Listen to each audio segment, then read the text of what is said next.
Hi, I'm Keegan. Welcome back to GM Talks. It's been a couple months, and I am joined by two beautiful individuals that I'd like to have them introduce themselves. Good afternoon, good morning, good evening, whatever time zone it is of you in the world. It is your Law and Saviour, otherwise known as the Law by Night podcast guy, who is known for being a rather lippy git from the barely United Kingdom, England specifically, talking about World of Darkness lore, specifically Vampire the Masquerade, a massive Wraith the Oblivion fangirl.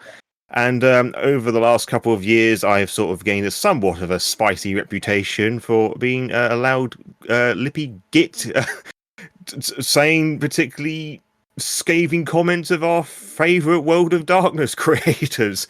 But I'll just leave it there for now. And my name is Mundus. Hello, kinfolks. I am the lead behind Werewolf Essentials and a horror storyteller of going on 28 years now. All right, and so this is part one of a series I had cocked up, and it is Radical Politics in Gaming. And so let's just kick it off. What do you think are good games to express, explore, or have fun with radical politics in your games? And more specifically, what does radical politics look like to you? I like to open just with one statement.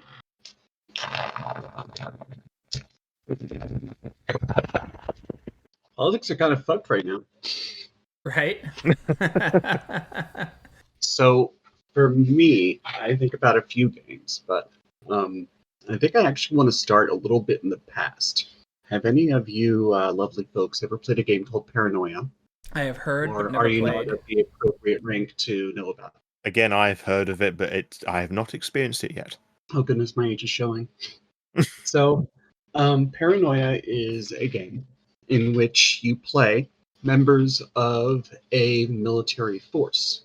Well, not really military force, but you're part of a society that is controlled by an overseeing, friendly machine called computer. And everybody's role in Paranoia is to hunt down and kill commie traitor mutant scum. And there are very strict rules in the language one can use and what a person is allowed to know, such as, like, you're not actually supposed to talk about the game Paranoia, because as civilians, we don't have the appropriate clearance. So if we actually talk about the game Paranoia while playing the game Paranoia, your character gets executed. Because you are living inside of a totalitarian society in which everybody's hunting the commie traitor mutant scum, but everybody is commie traitor mutant scum, and they just don't know it yet. So all of you start the game with various superpowers and abilities, and as you play them, you basically have to navigate a totalitarian society that has controlled the language, the people, and any way they can operate. Well, shit. Okay. Going straight for the jugular. What about you, Lore? Well, I don't have as much experience with tabletop games as some people like to believe. This is sort of my 6th year into the hobby, and most of my experiences have been centered around the World of Darkness. Specifically, as I said earlier, on Vampire the Masquerade, and just upon my first reading of the core material, it was very difficult for me not to see the Camarilla beyond a stereotypical portrayal of a fascist government regime and the anarch vampires being, two good kiddos who've got their heart in the right place but don't actually know what to do coherently. Just all got wonderful ideas, but no one's quite prepared to make the proper stand to change the future for the better. Beyond that, you've also got more aggressive forms of it, which still, at the same time, sort of stagnate, like the various iterations of Cyberpunk, specifically 2020 and Red, as you could argue that Cyberpunk Edge Runners, which is sort of based on the Edge Runners anime, is in 2076, which is like more of a sequel to 2020. And it's just the different games that I play all have varying degree levels of political commentary in some form or another, usually presenting the big bad as some form of governmental regime or trying to make some form of statement regarding governments and politics and grander social issues, specifically queer-related ones and race and diversity, as horror has always been a very political genre. I've often said to people that if you want to find out the political climate of a given decade, watch a zombie film, because the zombie genre have developed throughout the years, and what we fear in them in each film changes dramatically. So I just find the exploration of horror specifically to explore politics to be a very interesting one, as it's often filled with lots of nuance. Which, unlike, well, I don't know how nuanced paranoia is, but it's sort of, from what I've just heard, it sounds like a very sledgehammer on the face sort of thing, which is a perfectly valid way of exploring things. Fair enough, but at least it gets people to know and recognize said themes, especially if they are of privileged backgrounds and they're not able to easily identify that. So I actually I ran into that with my werewolf game. So for those who've listened and for those who have not, I had a child of Gaia who was in charge of the Sept. The Karen used to be an older brother Sept, and he invited them back in after he got it from the Silver Fangs and was like, oh, he's healing the past. And it's like, no, he's actually purposefully keeping them out of places of power for quote-unquote tokenism, essentially, to show all the tribes are represented at his new vision. But because he was such a nice and pleasant guy, my players did not pick up on it at first, and I had to like make him slightly more overtly prejudiced as the campaign went along, because I'm like, they are not getting this. It's time to get out the hammer. That's awesome. Yes, because the children of Gaia, all the peaceful ones, they can definitely do no harm within the Guru Nation. Let's forgive genocide and move on for the greater good. And it's like, were you the side that was genocided? Look, it's not about who did what. It's about healing. All that trouble with we all learn from our mistakes. It's all right. Sins of the father and all of that. We need to forget all of that. Gee, doesn't that sound really fucking familiar right now? Isn't that Keir Starmer's like official stance politically? Ooh, spicy. I was actually referring to what Elon Musk recently said when he did that digital conference to the AFD conference. Oh, he's not saying that. He's saying, yes, they were right. Like, he was a step away from saying that. That's... So, I guess on one side, my campaign started at Keir Starmer, and I had to move that NPC closer to Elon Musk to keep it topical. Oof, yeah. Keir Starmer.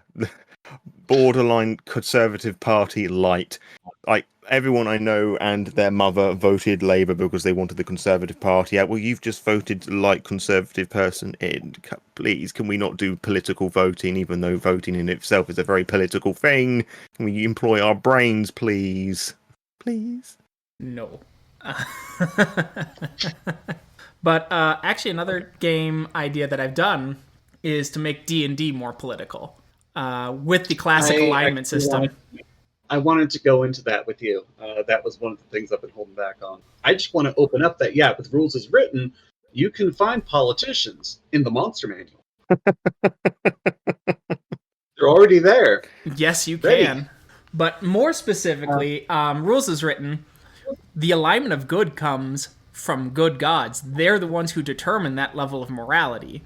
And so you can make them believe what we would consider immoral things, especially because Dungeons & Dragons comes from a root of colonial mindsets, right? That's the reason orcs are evil in some ways, that you can really push the idea of no gods, no masters through D&D and the classical alignment system, if you so chose, to really make a statement about the nature of good, evil, and its proximity to power. I like that. One of the best tabletops that I've ran to date was a D&D campaign. I called it Legends of the Frontier, and it was an exploration of post-war society. And this was set, I don't know if y'all are familiar with Forgotten Realms, but I basically set it up that the main region of Sword Coast North is basically just utterly devastated by war. And there was a complete collapse of the government structures in the name of the big city that's overlooking the ocean. Shit, it's up. I know what you're talking about, but the name completely escapes God, me. why am I not remembering it? it's been so long since I've looked at it, and I renamed the city anyways. I called it Verdigris at that point. And effectively what had happened was that the Mages College that was there had began developing magical war machines that they started employing use in military exercises in the Evermoors to the east. Basically giving demonstrations to neighboring kingdoms by just using the local troll, orc, and goblin tribes as target practice. And this caused a collectivist uprising among them, who just completely overwhelmed the military demonstrations that were happening there, took control of these ultra powerful magic war machines, and just proceeded in a massive campaign to wipe out all of their opposition forces across the entire field. And so what that left was and basically once it was over, once there was nobody that was trying to kill the trolls, orcs, and goblins, they stopped fighting. And so what was left was more or less a headless society that had all of a sudden become just instantly integrated with goblinoids. And the main stories with the characters was basically 15 years after this war. Like everybody had basically grown up only ever knowing this landscape, and are basically part of the adventurers that are trying to like reconnect different towns and settlements in the regions with one another, while trying to navigate the collectivist, anarchistic kind of individual societies that have developed within these different dwellings. And actually, that it reminds me of the Our Beautiful Ruin, actually, because their society essentially collapsed. All their leaders are gone, but their society continued in much the same way through inertia. So it is an anarchistic society in every sense of the word, but it's still very stratified and hierarchical because of it, even though there's no real mechanisms to sustain that hierarchy. And that reminds me of, like, he's not a radical politician or political theorist by any means, because he's a reactionary, but the essays of one Murray Rothbart, who essentially created the anarcho-capitalist movement, with big air quotes around that, he actually wrote an essay talking about how if he snapped his fingers and removed the state, nothing would change because everyone would work on inertia. And he actually made a proposal which seems insane when you look at ANCAPs now, where he's like, which is why you use the state to dissolve some companies, because any company that got 50% or more of its revenue or through tax breaks or government contracts should become a workers' co-op, and all the executives should be fired and the board of directors fired. And like that need to actually have something that galvanizes change, or society kind of just stops moving, is seen in both your scenario and Our Beautiful Ruin, which I found kind of interesting. Yeah, and there may be some kind of parallels here, because like if you go to the actual city, the city is more or less still functioning like a city, but really it's the trade companies that are keeping it a city at that point. And this is also another important point, is that these businesses have now kind of become the political figures, and in this like feudalist kind of environment. And they in turn have also kind of become the villains. Like, it's these wealthy families that are basically calling all the shots, that are now more or less just, becoming dust barons out in the greater world, and being able to more or less just enact the worst things that they would want.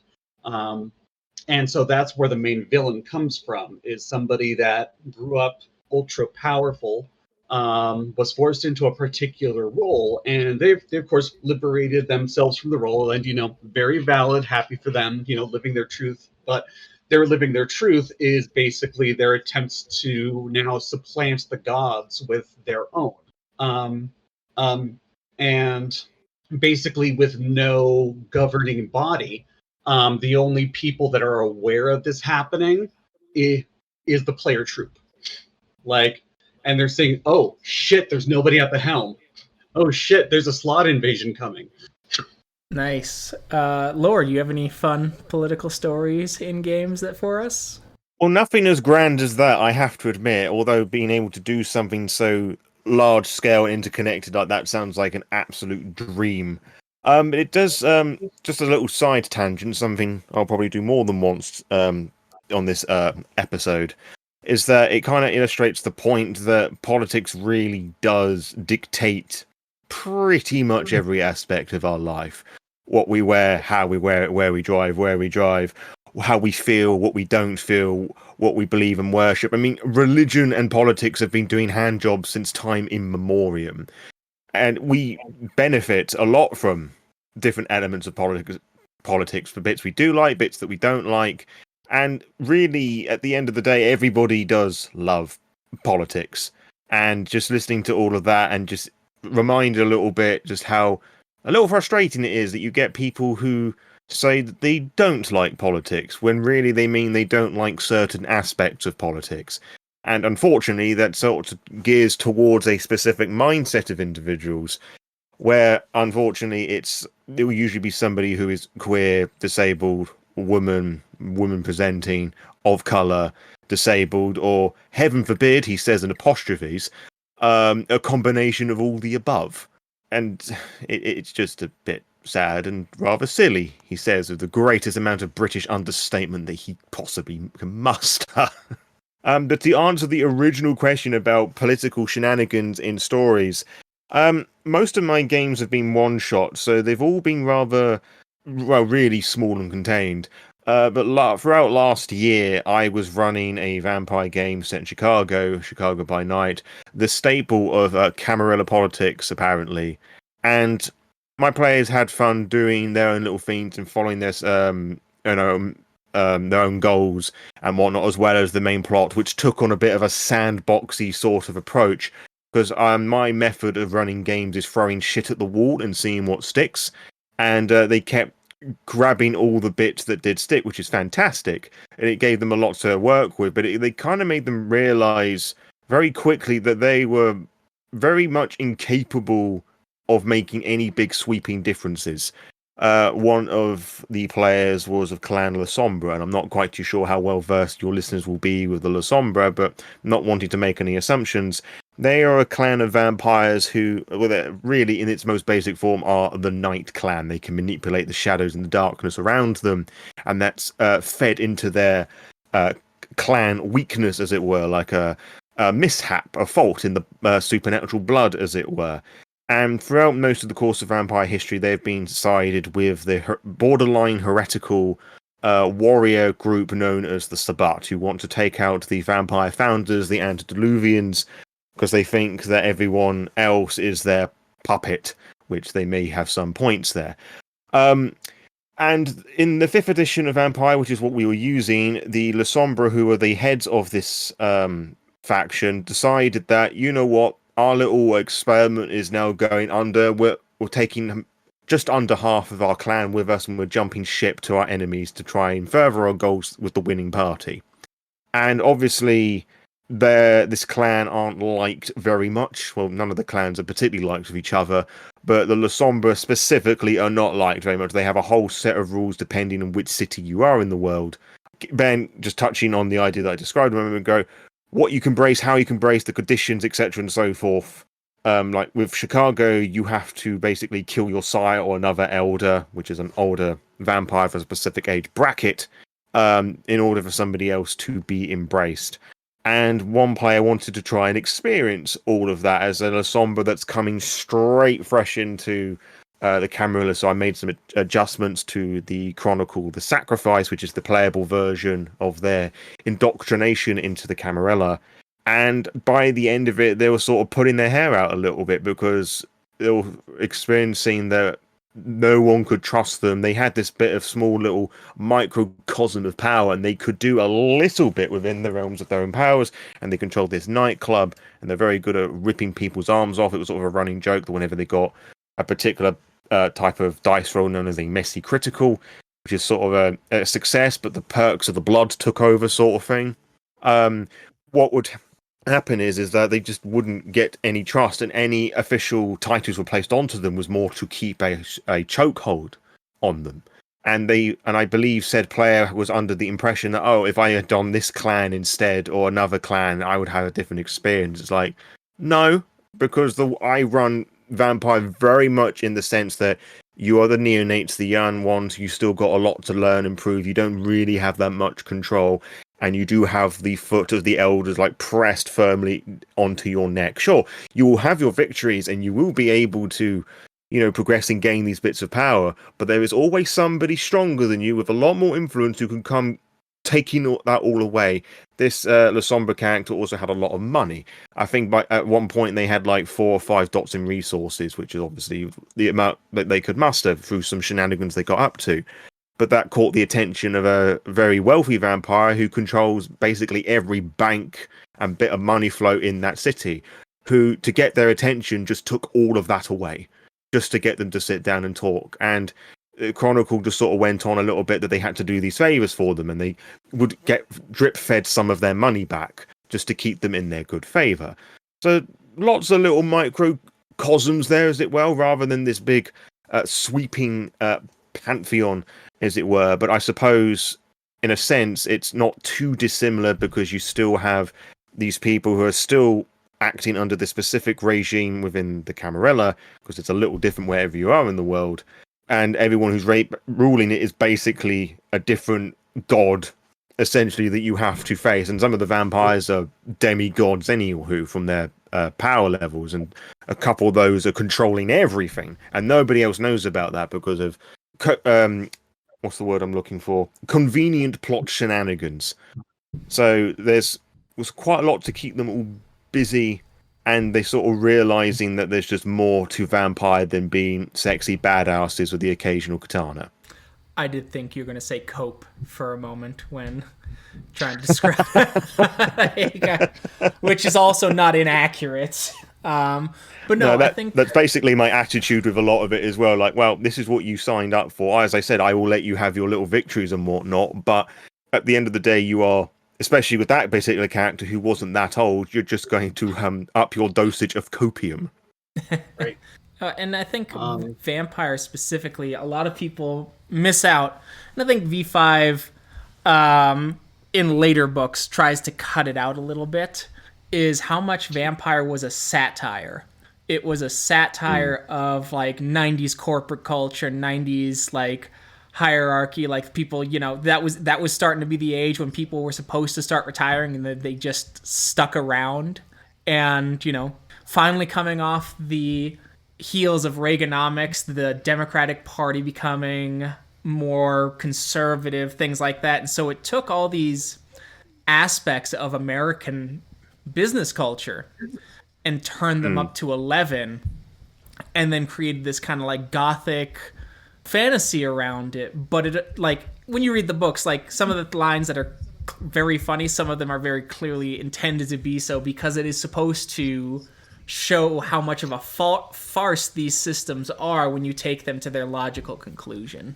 Yeah, and even with just going back a little bit to Chicago, all these characters that are ruling these different aspects are, for the most part, old, wrinkly white men in suits that usually have sort of European lineage, even if it's connected to their sire, the one who created them, Lodin, who almost on an incestuous level created like tens of vampires just so he can control all these different aspects of the city. And as I said, most of them are old, wrinkly white men. So there is that. Well, and Lodin himself is from Norway, so there is just that very strong element of there. Vampires often described as the gothic punk, where you play as the young kids trying to fight back at the jaded elders. And this idea of like being stuck is also really baked into its humanity, and a lot of the vampires in these City by Night books have a low humanity, and you would think with how they're written up that they would be much lower, or the alternate path of enlightenment. But the more lower aspects of the humanity pool is really just a stagnation of one's viewpoint of the world around them. Like, on a less vampiric scale, if you think about how your grandparents would view the world, and how everything might alienate them just because of how different and loud and exciting it is for today's youth and not quite catching on to it. You stretch that across hundreds of years with bloodsuckers who know that they are not human anymore. Then all of a sudden you create a weird sense of fear that they are going to lose, they have more to lose, and everything is going to come crumbling apart because of these rapscallion kids who have a sliver of what we have and are able to move in our little rat tunnels a bit more and more efficiently, but we'll catch them out, we always do. So it's a very interesting element of Vampire. Haven't really seen discussed in any of its books, and it's something I don't really see a lot of conversation about because, unfortunately, for one reason or another, people tend to focus on the mechanical aspect of their character sheets more and what it means in terms of how long they're going to be playing their character for, rather than, okay, what does this represent in me? So, real quick, I want to interject on what you commented on earlier. As far as I'm concerned, it's not a proper role-playing game unless you get to fight an old man. But I definitely agree on what you're touching on here in terms of a larger world happening. And that's kind of how I tend to write all of my tabletop stories and games, in that, you know, you are inside of a world that is big and moving. It's been here way before the players got here, and it's going to keep going way after they're gone. And so I have a plot that's happening. And this plot is basically churning forward at a glacial pace, regardless of what the players are doing. People have their motivations, and people are looking to fulfill those motivations. And all throughout the world, I mostly keep it as a sandbox for the players. And like a real world kind of encounter, if you're going to be like, you know, out there doing stuff, you'll often wind up seeing the evidence of something or the aftermath of something, or you'll end up hearing rumors of something before you actually see the thing. And so that's generally how I tend to give plots to characters, is that they are hearing members of an allied pack that are like mentioning something weird that they found in the woods, and it would just so happen that like one of the players happens to run into the thing that made that thing. They'll be like, holy shit, I know what you're talking about. And then all of a sudden, like, they and the NPC are like plotting and planning and starting to strategize how to come together. And kind of when you start feeding your other players these different pieces of evidence, it begins like motivating really strong interactions that both grounds them, and it makes them a lot more aware of what's happening.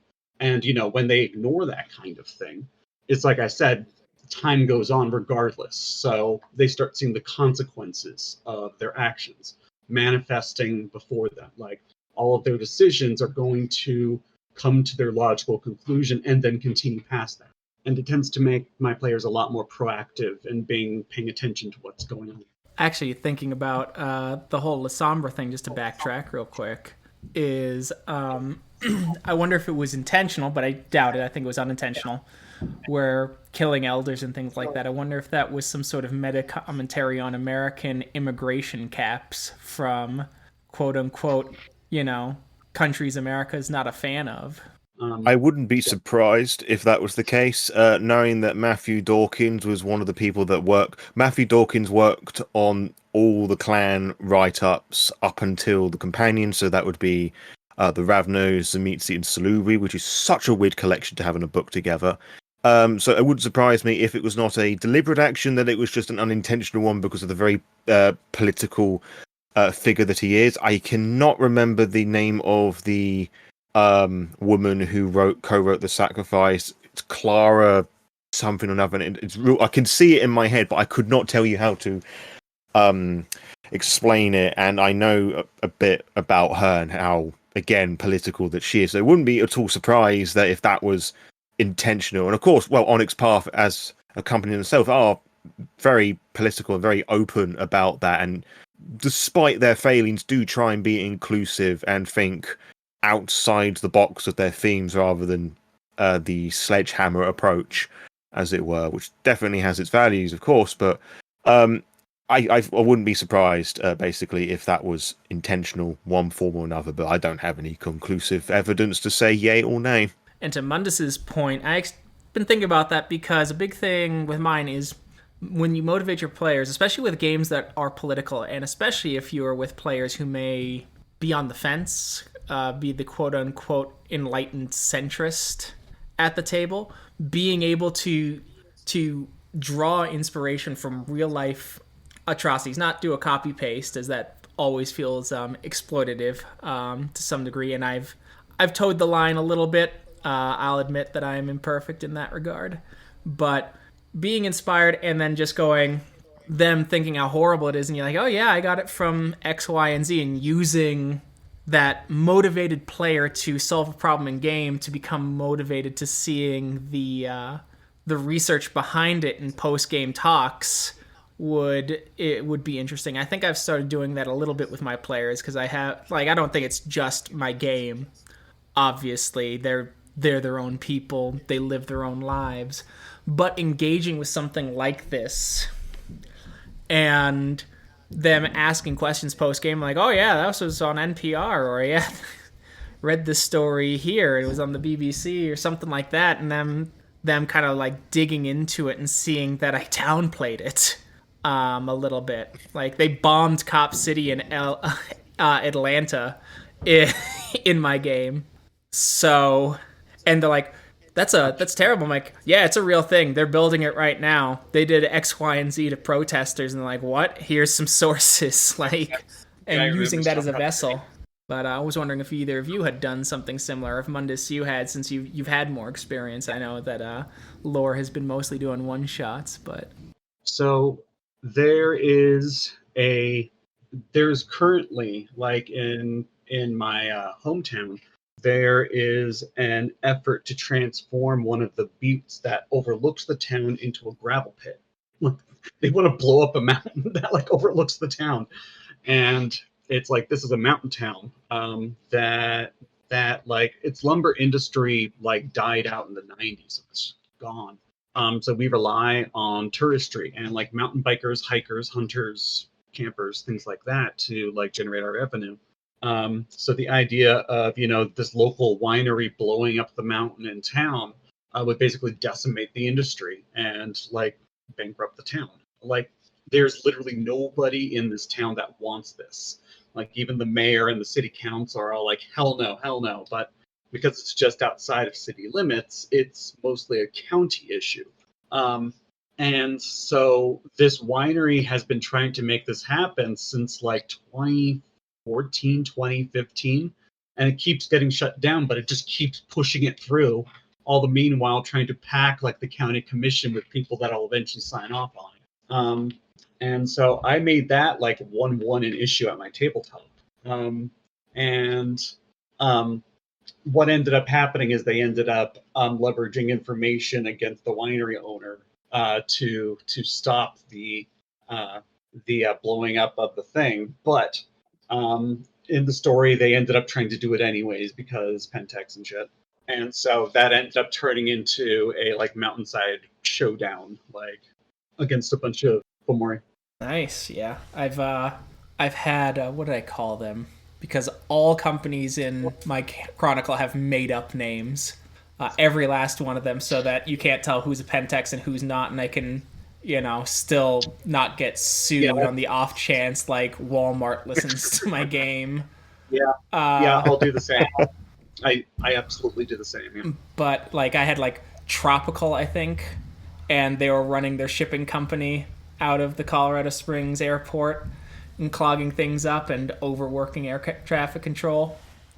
Huge warehouses sort of thing, and that they were giving cuts to cops. If I've had people listen to my game and come away with, let me go to their Discord server. Hey, I want to do a game about how junkies are evil. I'm like, oh, brother, you have come to the wrong fucking place. Have you not met the NPC Steven? You listen to the game. He's a Cryonosporan bone gnawer whose whole personality is killing cops and enjoying it. And he's one of the most beloved NPCs of my game. My players would kill real people to protect Steven. So... that's the sign of a good NPC. That level of player dedication. Well, his new favorite catchphrase now is because one of the players, his character's name is Kyle. Kyle has gone, "Hey, I can't solve every problem. I have to focus on what I'm good at and trust other people do the right thing, because otherwise I stretch myself thin and nothing gets accomplished." That's like his viewpoint. And Steven took that and went, "It's like a good old Kyle always said. You can't solve the world's problems, but you can be a cop's last problem." So That's a different way of saying fuck cops, but with a few more words. yeah, fuck the police is kind of a prevailing theme, as it turns out. Well, in case there was any doubt, I'm just going to say it. Fuck the police. Yeah. But no, and using that because I think because they're allowed to express that in games, it allows people to like essentially reinforce those neural pathways, so to speak, to allow themselves to think that way, even if it's pretend at the time, right? When you start, seeing the inevitable deluge of cops being fucks, like your brain's gonna go back to that game and go, fuck the police, and you're like, oh shit, like, and kind of using that as a springboard for players to actually get involved outside of the game. This sort of does remind me a little bit in the aforementioned vampire game. There was an incident where the players did get involved with the police, and it turned out they'd been taken over by vampire hunters. And one of the players got arrested because they were caught feeding on somebody because they were chasing said somebody because that person had taken pictures of them. It did got out of hand very quickly. But just sort of my little bit of research, just seeing how manipulative and shitty interrogations are, and just watching various different interrogation things on YouTube, both like either the usual true crime podcast format or people who analyze interrogations or just the raw footage, basically. Just it just even though even if the people that they're interrogating are utter scumbags, you just can't help but just want to take a big old slap at whoever is interrogating and just twisting every single possible answer out of them. I'm reminded of that poor autistic fellow who was interrogated by cops and gaslit into admitting that he murdered his dad, when in fact his dad was just fine and alive. He was just missing. Wow. The cops are legally allowed to lie to you to get a confession. Yep. Mm-hmm. And so when I run Werewolf, I don't actually have to do a lot of exaggerations on the satirical part of how fucking awful things are. I managed it.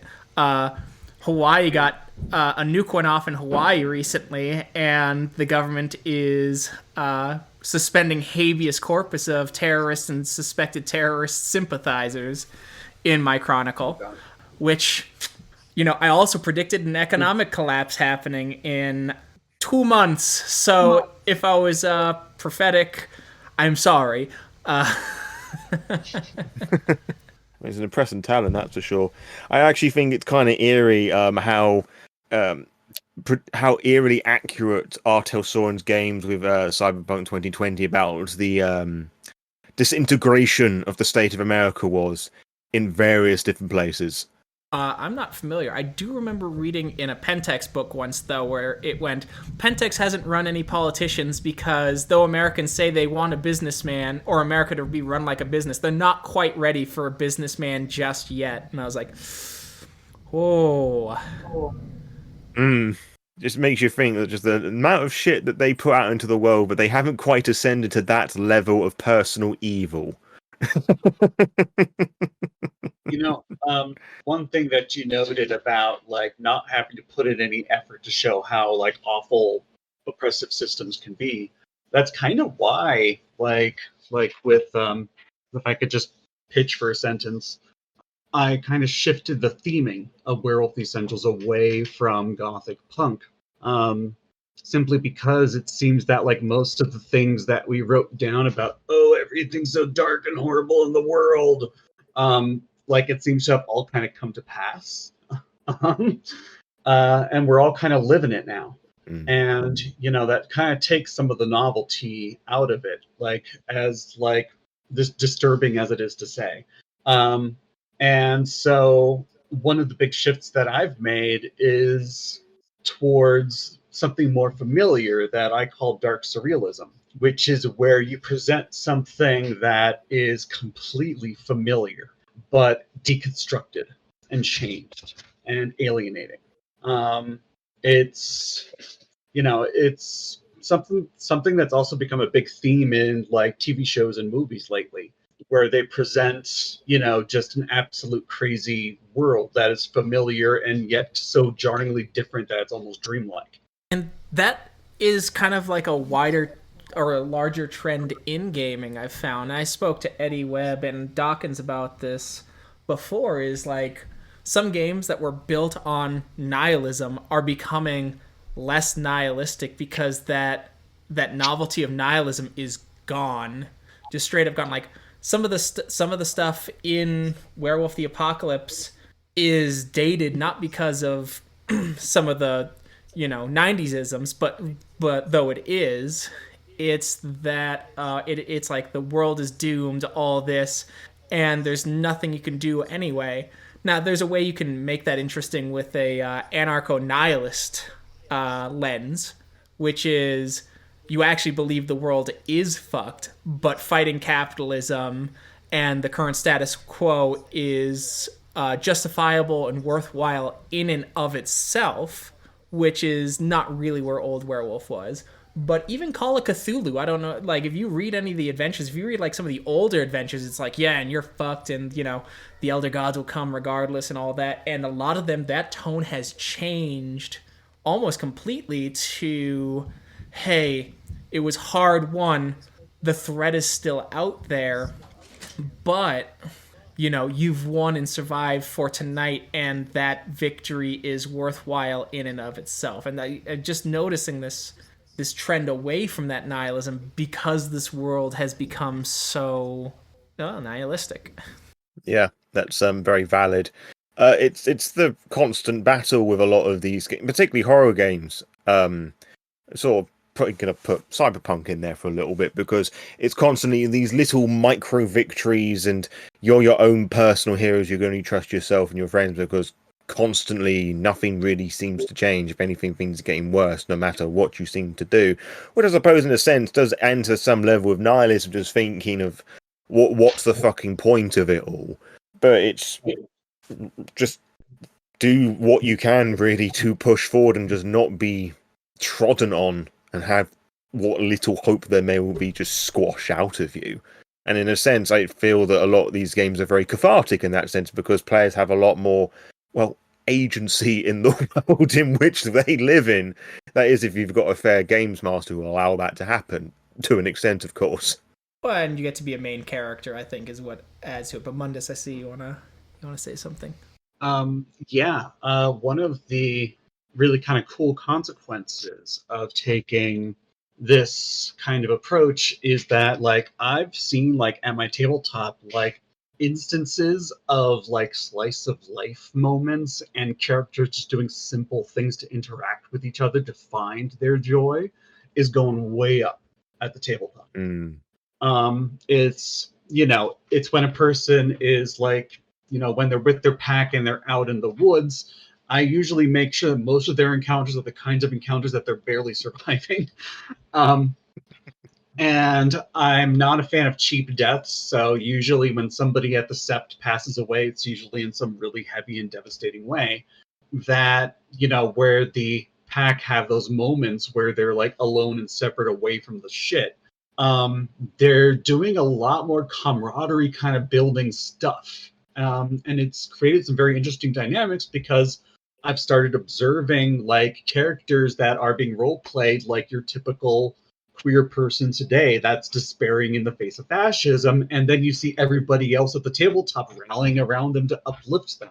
And you're like, no, we got this. What we have is each other. We're a pack. And I think that interestingly that kind of holds parallels with the real world and kind of how people have been approaching the, I guess, dark surrealism that we live in currently.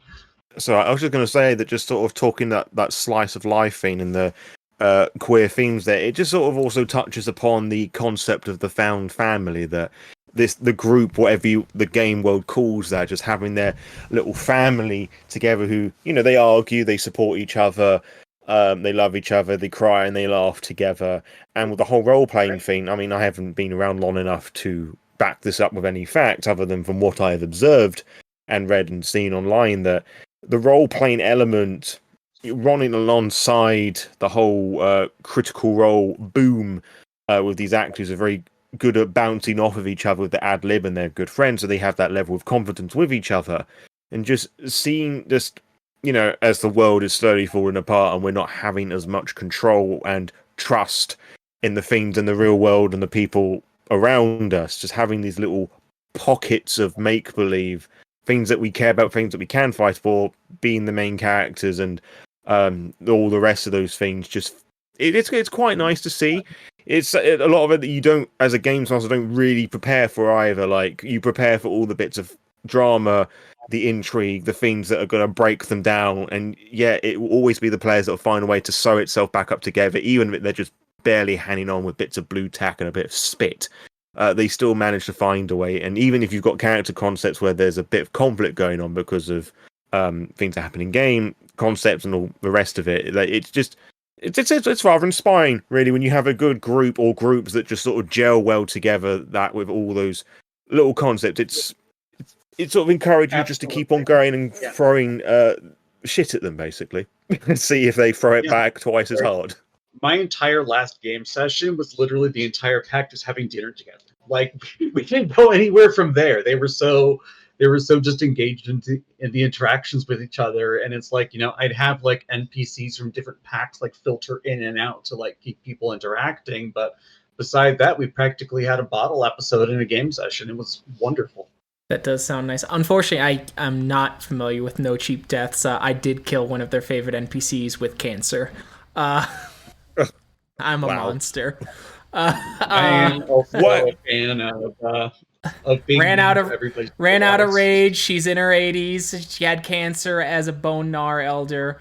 They visited her. They did everything to make her comfortable and helped her transition out of power and into some sort of level of a happy end of life, so to speak.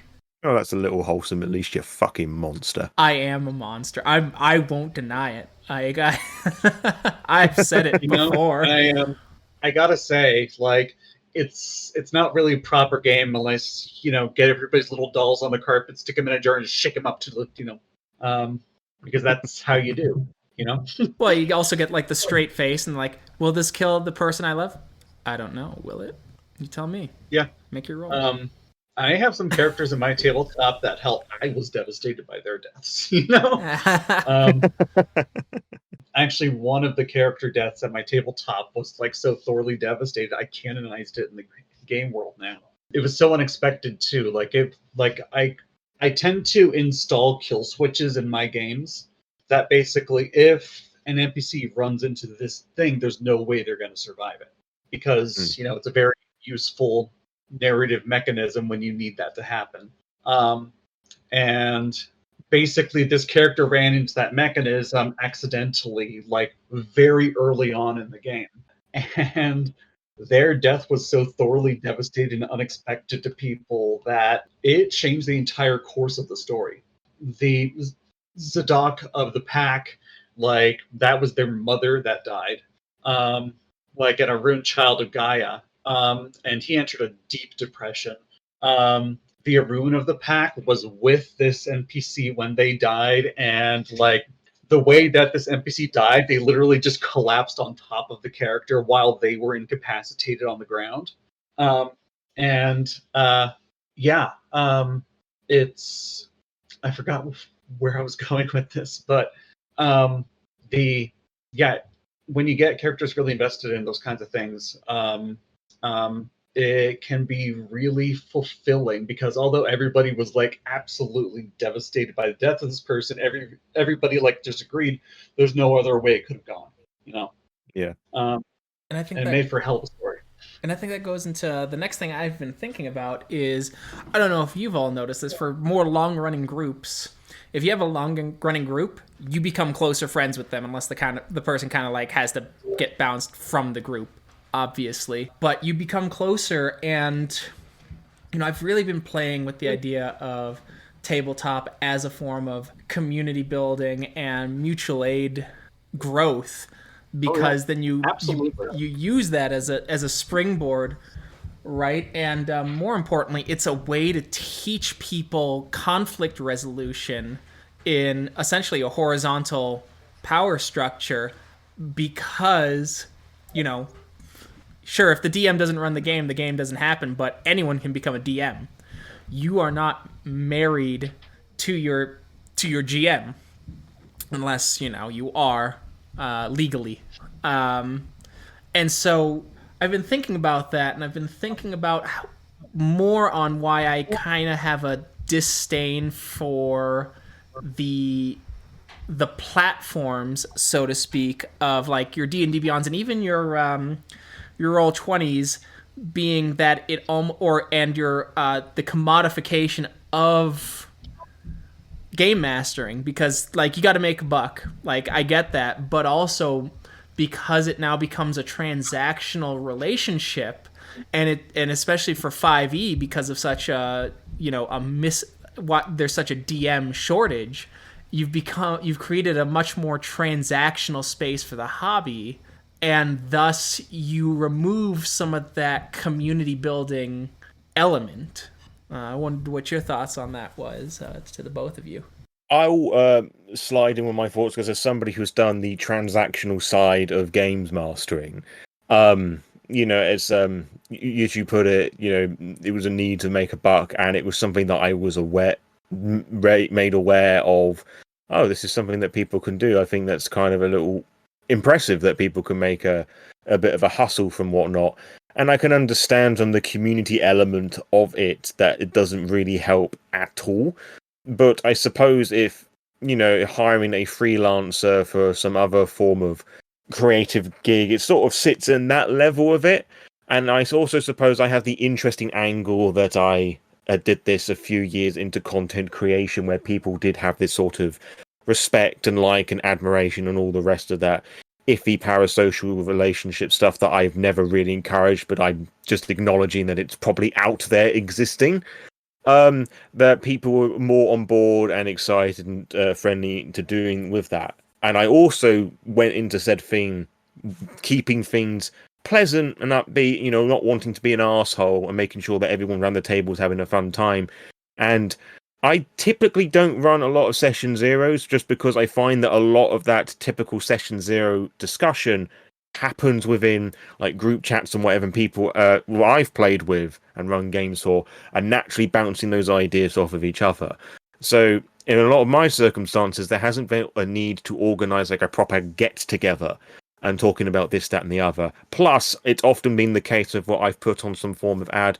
I'm running X game. It's got these themes. These are the potential triggers, as it were. So I've kind of done a lot of that within the advertising process.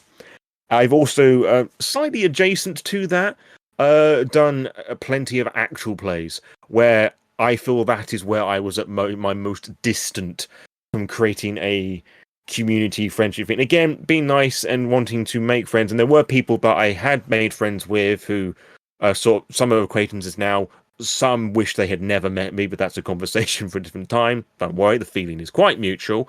But a lot of the time it came under the form of like putting together like a mini show in some sense, and I just asking people who I like and respected, are you available for such and such? So it's kind of like a weird casting call process sort of thing.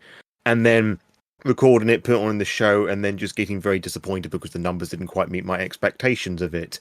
That being said, when I stopped doing all of that, predominantly the actual play stuff, and I focused more about running games for my own enjoyment, and it's not attached to something per se. Sure, when on my own channel, I've done videos that have been connected to, how to run X thing.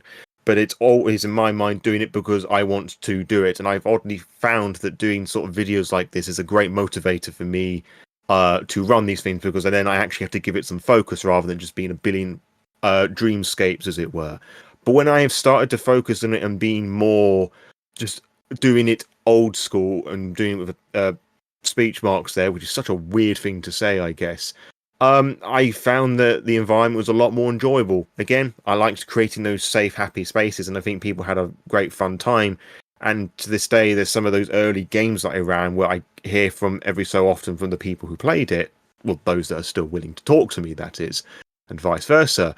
But it's created a lot more, for me at least, for running them, a much more happier environment, which is just really nice, really. Just this weird light bulb epiphany moment that, wow, running games because you actually enjoy them rather than trying to do views on a YouTube channel or just doing it straight from a financial point solely, is a lot better for one's mental health and social skills. Who would have thunk? Right. No, I love my actual play. It is why my actual play sounds clunky in places, because I was like, we're just playing a regular game. And so I just cut out basically the rules questions that have come up 100 times, or some of the side conversations that are irrelevant, or when someone like just completely, misses what was said. Unless there's no way to remove that, and then they get to look foolish on their own. But Mundus. I had to scramble a little bit. I was trying to pull up an excerpt that I wanted to read. But that's kind of one thing that we were touching on a little bit earlier. I'm kind of diverging from what we were immediately talking about, going back a little bit. I want to talk about like taking care of one's player troop. I have a little sidebar that I call Troop as a Pack. And it just simply says, all things end, and eventually the table will as well. If it is a well-run table, it will hopefully persist for many years before that end comes. Player and character alike build a living mythology within your world, where the stories created will travel with you from one story to the next. Players will come and go, but their stories will remain in your world, and the lessons imparted will leave their mark on the players that leave eventually. And that is perhaps the most beautiful thing of all. That isn't to say you should aim for players to depart your table. The lifespan of a tabletop game in the end comes down to who shows up and making a memorable game that keeps them wanting to return. But all are secondary to the storyteller's willingness to keep their troop together, and their willingness to keep inviting players back to the table. Building bonds with your player troop is crucial to maintaining a long-lasting game. An uncomfortable reality many storytellers face is that life will rapidly get in the way of game sessions. An unreasonable boss may schedule work on promised days off, finals may call for a study crunch, mental health may strongly bid for player attentions, or your body may decide to rebel against you once more. This can lead to frustrations on both sides of the table, and you as storyteller need to allow life to unfold on life's own terms. You can't prevent real life from ever taking precedent over the game, so what can you do? A gathering of your troop need not be a tabletop session if you all enjoy one another's company. Take the time to both select members of your troop that are likely to get along, and then actively encourage them to do so. Hold space for each other's passions and share in their excitement. If you don't have enough players for a game, suddenly it's a night for a different game, a movie, or even just unloading about what's going on with everyone. The tabletop is the third space your troop will use to seek each other out, and enabling that will make lifelong players and friends of those at your table. Perhaps most importantly, these bonds need to carry over to characters. The phrase, a guru cannot survive without her pack, cannot be stressed enough. The enemies the players face will be daunting and the subject matter heavy. Those who bring characters that actively avoid the pack dynamic will fall rapidly, and the impressions departing with the player will likely not be a good one. At character creation, encourage your troop to ensure their characters have history with at least one other character coming to the game. In essence, give your players agency to write themselves into your world, and camaraderie existing from session 1. If you need a threshold for canceling game sessions, a good rule of thumb is to always have all players present for major fights, and to avoid major plot shifts when less than half of your players will be present at the table to have agency in how this unfolds. Pretty solid games master advice and player advice as well, really. Just yeah, that's great. and agreed. And that's kind of the thing, right? Gaming, that's one of the reasons Wizards of the Coast is scrambling to create their walled garden, right? Is because all you need is maybe one book.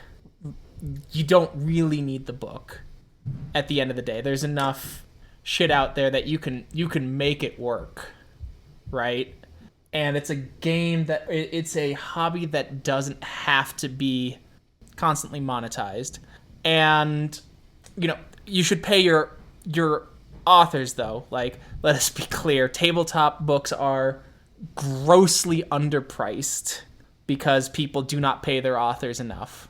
And there's passion projects out there like the Basic Fantasy role-playing game, which is free PDF, books printed at cost for people so that they can play tabletop without having to shell out the money.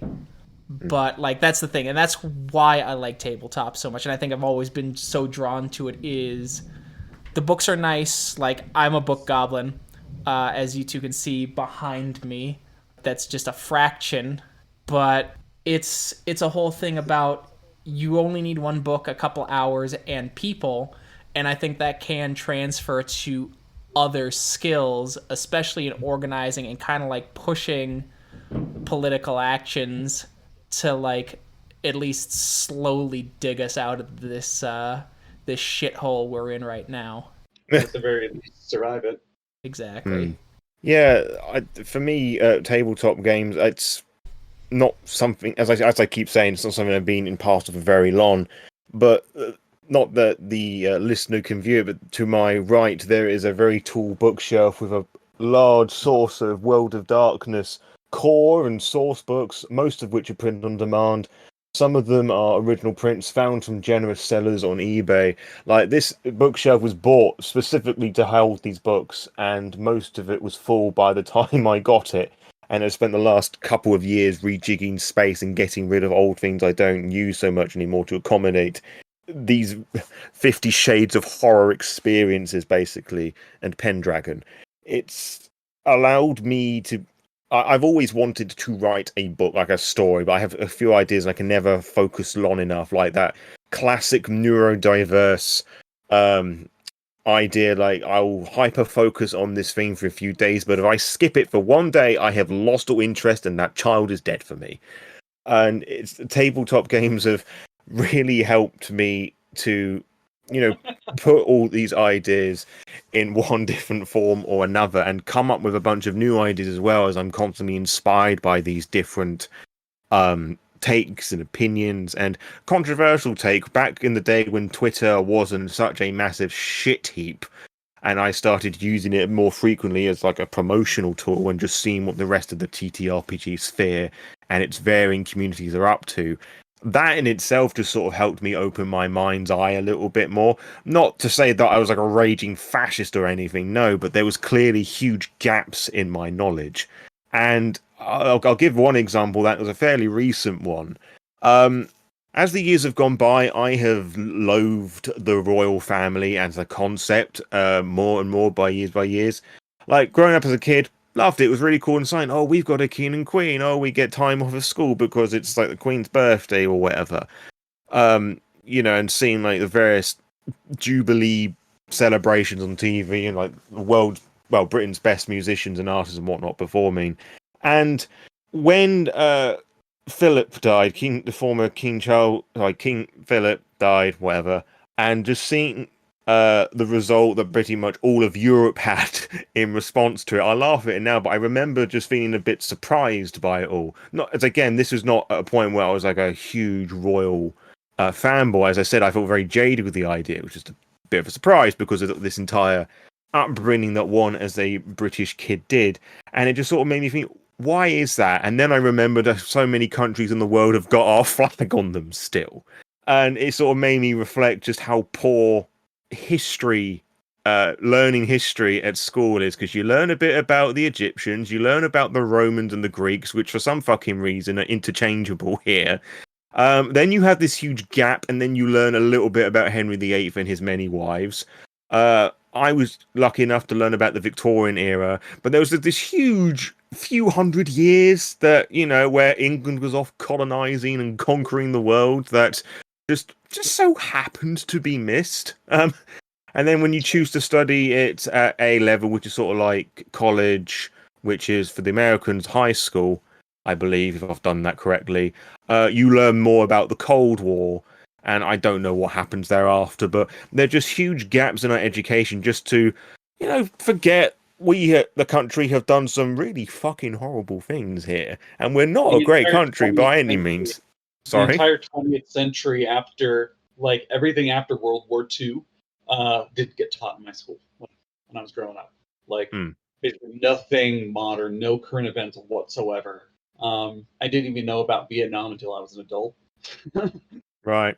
You see, I only knew about Vietnam, which not from my school, is because I had a very enthusiastic history teacher who was like always very supportive about what I did.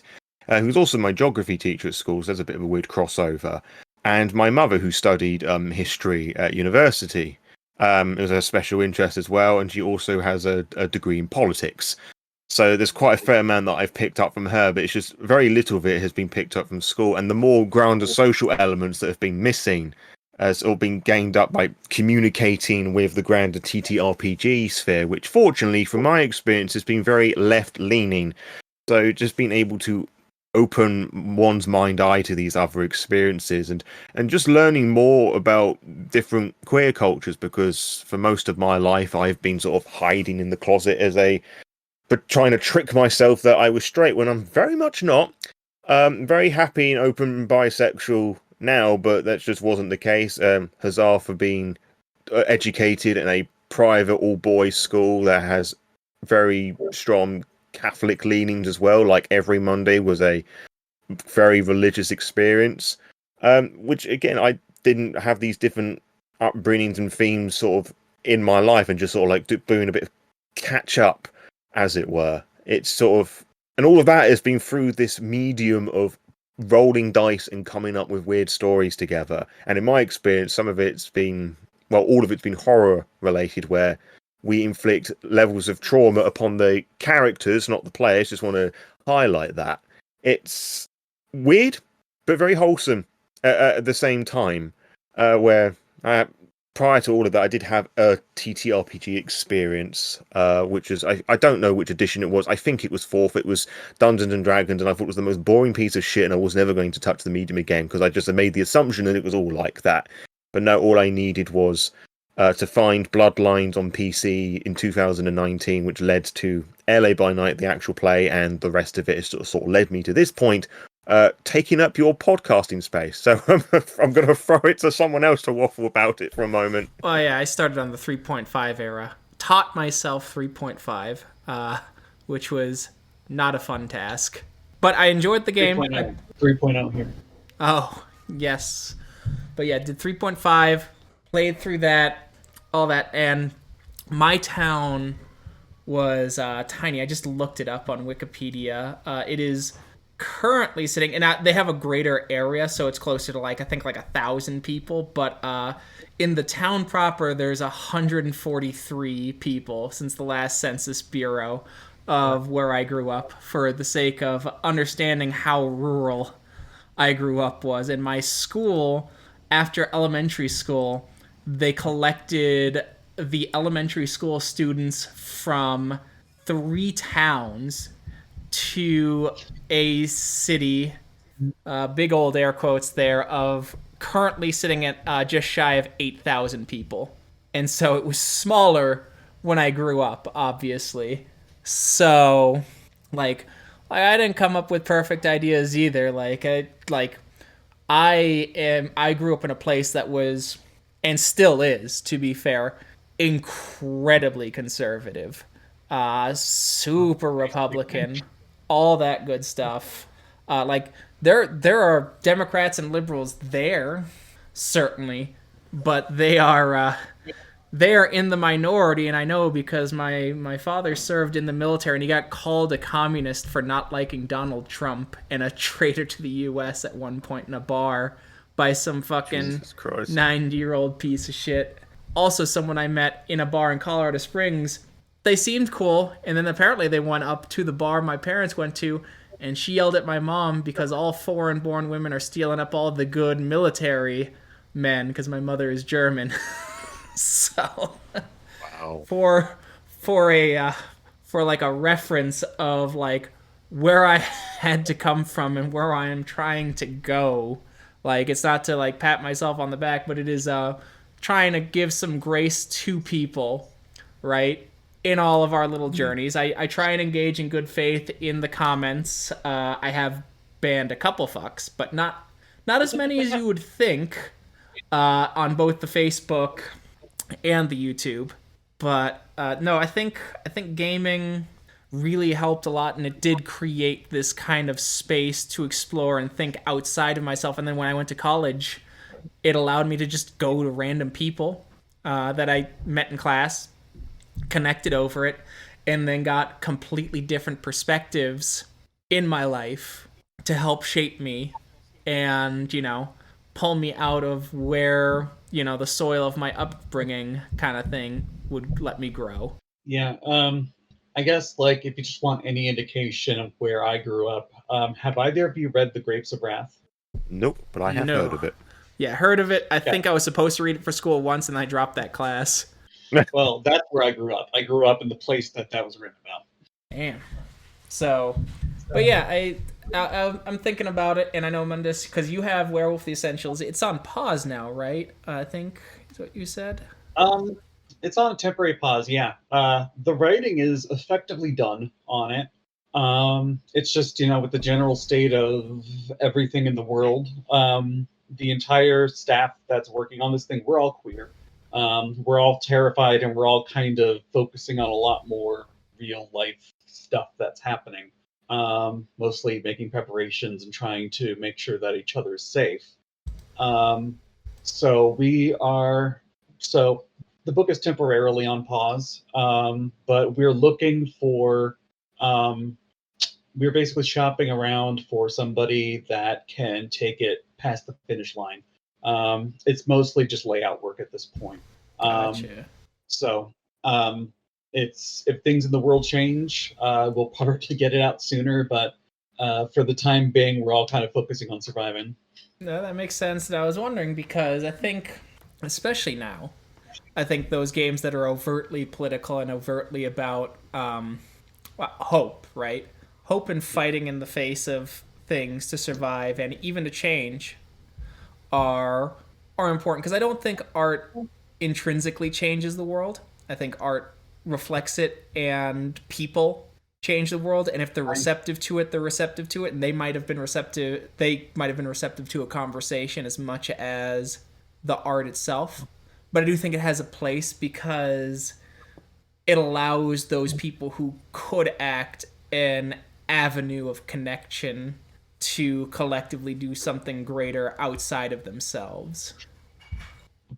Yeah, I agree.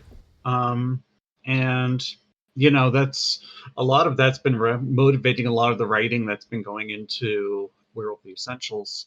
So far, I've only had one person that's not in the organization read the entire book cover to cover, but based on the feedback that I'm getting, that's basically exactly where this module is driving, and I do kind of feel like it is kind of the thing that I feel like a lot of people could use right now. And I have hopes that we can get it out soon. I think it's going to be happening sooner than like people expect, but it definitely won't be like in the immediate future. Hoping maybe early summer. We're actually in talks with somebody at this point, so we're actually pretty close to being able to hand over the reins and have somebody just go and just take off and just get it done. That's so cool. we're very close to that point. The person that I showed the book to, they aren't able to work on it, but after they read it, they are so on board with it that they are actually helping us pay for somebody to finish it. Like, they want to see it come out too now. And that's a huge theme in the book, is that things are darker than they've ever been before, but also for those with the kind of chutzpah to actually take a chance and try something bold can possibly make the world a better place as a result. All right, I'm getting on in time. I was wondering, any closing thoughts from either of you? Do you want to start with Lore on politics and games? Well, gonna add to that wealth the essentials bit because the mentioning of it, leaning more into hope and things that people would need right now. It sort of makes me a little bit think about why we're talking about another World of Darkness property. Why I enjoy Wraith the Oblivion so much, which is that game that apparently is an unplayable, bullying-inducing masterpiece, if such a sentence can exist, where you obviously play as ghosts, and it's all doom and gloom, and you're trying to stave off the voices of oblivion, and you've got this little devil on your shoulder that's chatting away to you, that's trying to pull you further down, and just, as mentioned like that, I don't think anybody would want to play it. And I don't think that a lot of people are willing to confront the topics of death so bold in your face. With Vampire, I reckon people do it all the time, and I have seen some horrific character concepts I think some people need to go and seek therapy for. And some of them have been some of the authors for Vampire games that I've run for, which is a pretty cool privilege, I have to say. But, wow, you've got some really whacked creativity, Dark Humor and all. But the thing with Wraith the Oblivion that you sort of read between the lines there, well, I say read between the lines, it's always been bleedingly obvious to me personally, is that has always been a game of hope. Sure, you're dead, you're a ghost. Like, unlike a lot of games, you don't get to live out the full extent of your life and have these glorious powers and riches and all the rest of it, and like wenches on each shoulder sort of thing. Like, you're dead, your life has more than likely have been cut short, because there are wraiths who do exist of dying of natural causes. But it's a game that's very much based on hope, just from the existence of the wraiths themselves, from the concept of their passions, which are these very strong core emotions that's keeping them from transcending, which is an actual end game state, as it were, where you enter the afterlife, or whatever that may look like, because it's one of those things that's never been properly described. Like with Mage, you're not quite too sure what the ascension entails. With Vampire, you don't know what quite Golconda looks like. And you actively work, you technically should be acting towards said passions with Wraith all the time. Just, looking after family members, getting that project done, or, if you want to be an arsehole, they could be really negative things.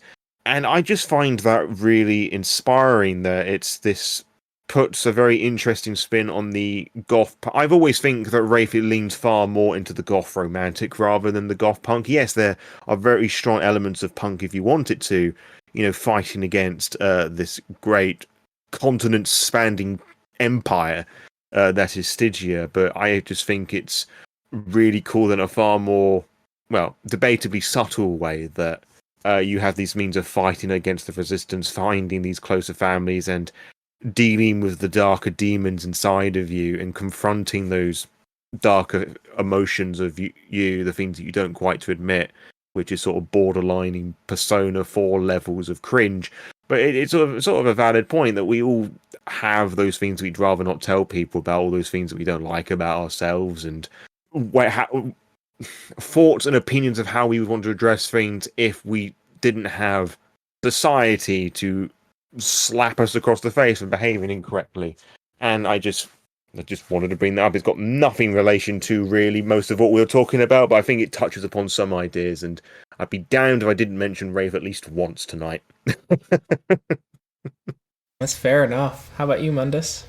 Yeah, I want to talk about, I think that what I want to close with is something that I don't think I had quite enough time to talk about, but one of the things that I particularly love about being a storyteller and being able to operate a troupe is that storytelling is a wonderful vehicle through for healthy expression. Mm. There's an awful lot of bad happening in the world right now that is extraordinarily frustrating and frankly terrifying.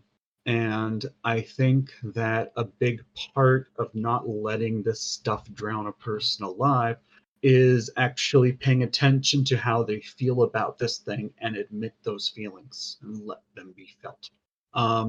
Even if not through themselves, then, through telling stories can be a wonderful vehicle of expressing that. But, I feel like we as a society have gotten too accustomed to being afraid of our own anger.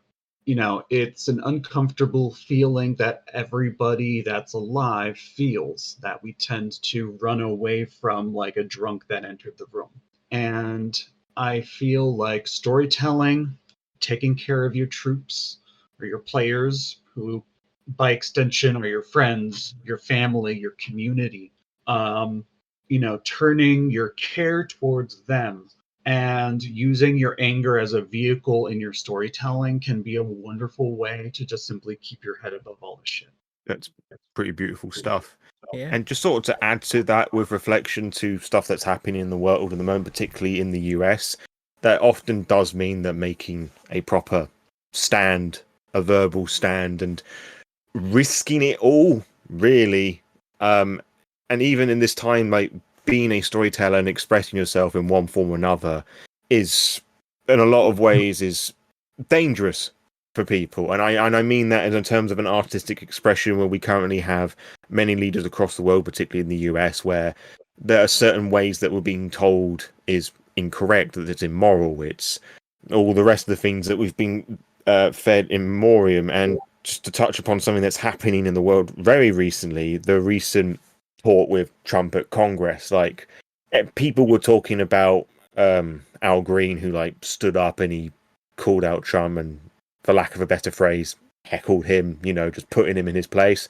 Like, I know what he looks like now. I can see the image very clearly in my mind. I know his name, Al Green, and what he sort of stood for, but I don't really remember what the woman looked like who held up that sign saying this isn't normal, and I don't know the people who held up those signed like placards that said false. Because one of the things I find particularly frustrating with a lot of left-leaning individuals and party representatives, that they don't really have the whereabouts to make that proper stand, because if it's done peacefully, then people will listen. It's like, no, society has been taught that more often than not, war crimes have to be committed to somebody just to pay attention. And people do have to get hurt because people get angry, and being politely listened to isn't working. So people do need to... Yeah. I also want to point out that like what happened to Al Green immediately after he heckled Trump is that his own party, the Democrats, censured him. Yeah, 10 Democrats joined the Republicans. And just to speak on things, the Democrats are not the left party. America has no left party. They're not. Yeah. I want to point out that Democrats are more about decorum than about any sort of left-leaning changes. But no, I get what you're trying to say. You're absolutely right. That kind of touches on one of the things I was talking earlier about, people in this modern day being really out of touch with their own feelings, but especially their anger. We live in a society where a bully can heckle somebody and belittle them and make them feel like trash, but the moment the victim turns and slaps that person, virtually everybody in the room is going to get up to stop them. Mm-hmm. And they say, you have to rise above that. You have to be better than that. And the thing is that, like, there's a lot of people that are still in denial of the kind of world that we live in now. Mm-hmm. And so I think that also like reinforces that need for people to build and nourish their own communities where they're not being bombarded. Yeah. And where, their loved ones aren't being bombarded. Because, just being on the doom scroll, we're just traumatizing ourselves every day. Sort of going back, but also connecting to something that happened earlier on, like with me, I think I'm known by my own community that I'm very quick to throw down the banhammer, because I just have like a zero tolerance for all this stuff. Like in the early days of my career, I guess, as a content creator, the channel, my Discord server was swarmed by Nazis, and just very quickly had to slap all of them out. And I just don't really tolerate any of that ass hattery. And I've never really liked the idea that when we try and point someone else on social media who's been a complete tit, that we sort of like censor their usernames. Like, no, they've put their sims out in a public space. Now we're going to fucking shame these individuals and just call that shit out, and just at the same time make people know that we're not going to tolerate this. If you're engaging in my particular space, I want you all to feel safe and comfort, unless your safety involves bullying and victimizing and victim blaming other people and groups and minorities, because it's just fuck off with all that dog shit. I don't allow it. And it's kind of the reason why I feel that I have sort of don't really have a lot of friends, because I have the sort of autism within me just sort of has a very strong black and white moral compass, and when I do not like something or I see that something is wrong, I sort of go into attack dog mode and like defend my friends and acquaintances and my loved ones, all teeth bares, and just lock into place. Like, and people have distanced themselves from me because they don't like that, and it's like, you know what? Fair enough. You just fuck off. just be gone. Agreed. And since it's my podcast, I think I'll get the final word in on some of my closing thoughts. My closing thoughts are: listening to content is not revolutionary. It is not politics. It is use what has been here. So some guiding steps is, as a GM, you have learned to let go of complete control of your own stories. You have given trust to others. You have to do the same thing. If there are places near you that organize and are doing mutual aid or any sort of political action to make the world better, join them if you can. If there are none, then sure, use your gaming group even as a jumping off point. Start cooking for each other. Start doing things outside of the game to improve those relationships, and start knowing your neighbors. And take a track of which neighbors are safe and which neighbors are not. Invite some of the cool neighbors to your own game. Get them involved. It is time to start using your skills, because in a way, game mastering is organizing on a very small scale. You have organized people to come together to do something very specifically.